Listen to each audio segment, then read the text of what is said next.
an essay regarding and refuting the position that evil was created by God or is somehow the responsibility of God. It is easy to dismiss evil when you are tricked into thinking if there is no God, there is no evil. It can even be looked at as a good reason for rejecting the existence of God. But what if evil has nothing to do with God? Now everyone will mock this position because they know evil is an offense against God and something God hates. That does not mean God and evil are in some way connected. Evil is not created by God. Evil is not a thing, and it is certainly not a created thing. God created the universe, not the events in the universe, at least not the events exhibited by humankind. In an attempt to make this clear in a way an atheist will understand, we will look at a race as representing life. Engineers represent God, in that they make the cars and the track, but they do not make the events of the race, nor do they even create the race. The race is an application of the cars with the track. A race is a potentiality of the created things, a potential of the cars, but the race is not an element of the cars. Cars are cars whether they are in a race or not, and are cars even if a race is never conceived. The race happens according to laws. The race is governed by immutable laws. These laws are created by God as reality. These laws are reality. The laws of the engineers determine what the car can and cannot do. The law that governs the races are artificial and have no relevance to the thing created by God.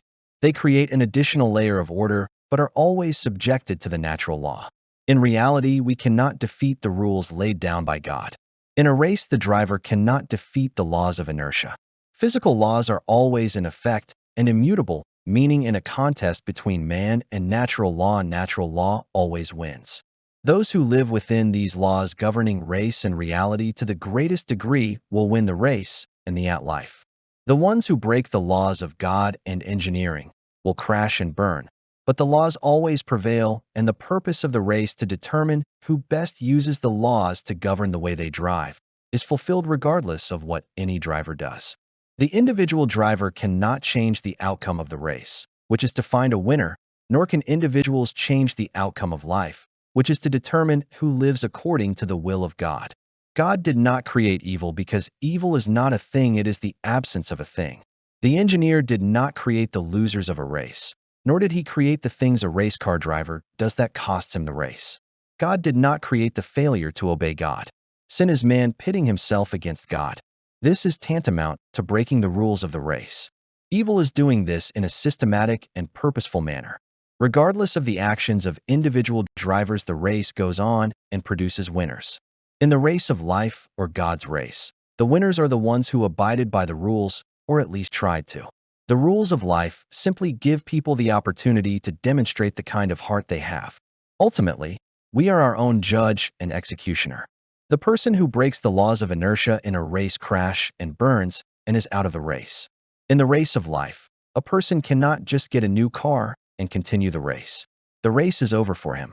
Evil is the absence of a thing in the same way atheism is the absence of belief. Sin is the absence of obedience to the rules of life, and evil is sin done in a deliberate way.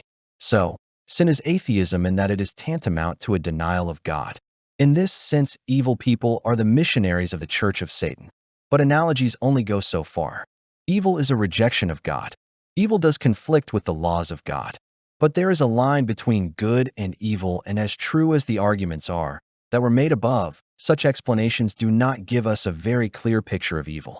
In some ways, the explanation only begs the question, what is enmity against God such that it is evil? If we cannot better our position with God, how is it that our sin condemns us? What is good and evil to God? Just as we are saved by being bound by the church to itself and loosed the same way, so is our sin a condemnation of us by the church. What really has God got to do with our pathetic badness? Do you think you can impact God in any way with your actions, good or bad? God's plan is going to move forward without any deviation, regardless of what you are doing. Amass the biggest gang or the world's largest army. God's plan still continues. So what has your evil got to do with God? Matter cannot be created or destroyed. Time cannot be altered or changed. It carries on. Space is always there. The only thing we can do is hurt ourselves and each other or build up civilizations. Evil is an action against God only in the sense God is creative and he desires good things for his people. Evil does do harm to us, but that does not harm God or alter his plans. Evil can only be acts against God once removed. Humans cannot truly act against God. The idea is not coherent. It appears people do not truly understand the nature of creativity. If God created us and all things, how could we rebel in the true sense of the word? Language has been corrupted, and the corruption has destroyed our understanding until we are blind to the truth. We can only oppose God as we spite our parents by being a failure in school. A girl getting pregnant at 15 does not harm her parents. It harms the ambition they had for her. Nothing actually changes for the parents, and our evil changes nothing for God. God's plan is not dependent on us. He uses us. He slots us into what he is doing. God's plan is not predicated on our involvement, and certainly not on our presence or compliance. What evil is the answer opposite to what the church is. We cannot understand the one without understanding the other. However, when church is mentioned here, it is not the apostate or aprioric church, the church that is under the state and governed by law. The Epicurean church is not a church where proselytes come for classes to sit like good students learning the basics, yet never graduating. The aprioric church ought to serve milk and cookies at communion. For their students are all spiritually immature, and their spirits too sensitive for wine and bread. Is the church a congregation, and if so, why us? What makes us the church? Did God love us more? Are we more deserving? Did he pick our name out of a celestial hat? Did he create us to be saved as he created others to be damned? The churches do not preach on this. In conventional theology, they assume that each of us woke up one morning and see it is a nice day. Because it is a nice day, we think that God seems to be a nice chap. The unbelieving you now thinks you will be his friend. The unbeliever, full of grace, says something along the lines of, God, you know what, man, I want to hang out with you and am sorry for the raising I gave you.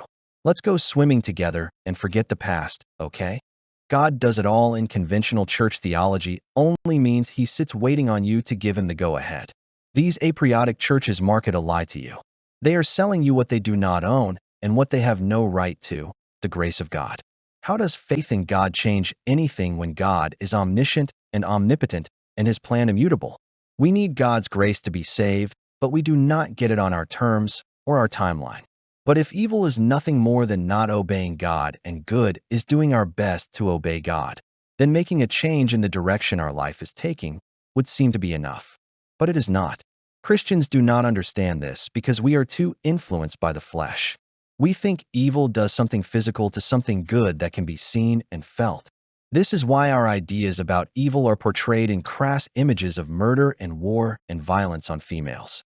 These things may be evil, but they are not evil in the absolute sense, meaning there is no conceivable situation in which the potential harm is not mitigated or even turned into a good. God himself has called for the slaughter of many who a liberal would claim is an innocent.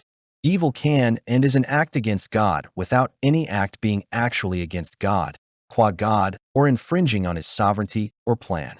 When God created the earth and all that is in it, he declared it good, and it was good. It was morally good. It had value. It was truthful or logically coherent. Evil takes from what God created and discounts it. Evil destroys good, not God. When mankind took the option of gaining the knowledge of good and evil, it was relativized. A tree represents a system. The fruit of the tree is the consequences. We are known by our fruit because we are known by the consequences of our actions, the things we produce. Evil produces bad fruit and good produces good fruit. Evil destroys value and good increases value. Evil is parasitic because it consumes more than it produces. Good adds value to the things of God. The truth is that evil is a concept so simple and so basic that we can compute good and evil using the simple tools of economics, specifically cash accounting. Double-entry bookkeeping was a device created by the devil to hide the true state of affairs. Liabilities are competing claims against the same asset. This is the very epitome of evil. Only the creator of something owns it and has a claim on it. No one has a valid claim on anything they did not create. God created all assets. Humans add value to assets and therefore, on the value of their labor. Anything other than this is evil. Humans created evil when they decided they could own what they did not create. This creates a conflict with God. God created everything physical. We can add value to assets and create equity. We cannot create energy or matter. We cannot create anything physical and therefore have no right to claim any of it. We have the rights of dominion, and so can own personal property as an expression of our dominion over the earth. But this does not give us a right to commercial property or to that we is not of use to. Dominion is a right of use power. Other than use, we have no rights over what God created. To take possession of what is God's is evil. It is parasitic. In short, no person has a claim on anything created by another, and any claim we make on that which we did not create is evil. We can purchase things for use with the value we create, but that is the exception and covered under the doctrine of dominion. But we can own by the power of our arms. We cannot be as Nimrod was. That is the epitome of evil.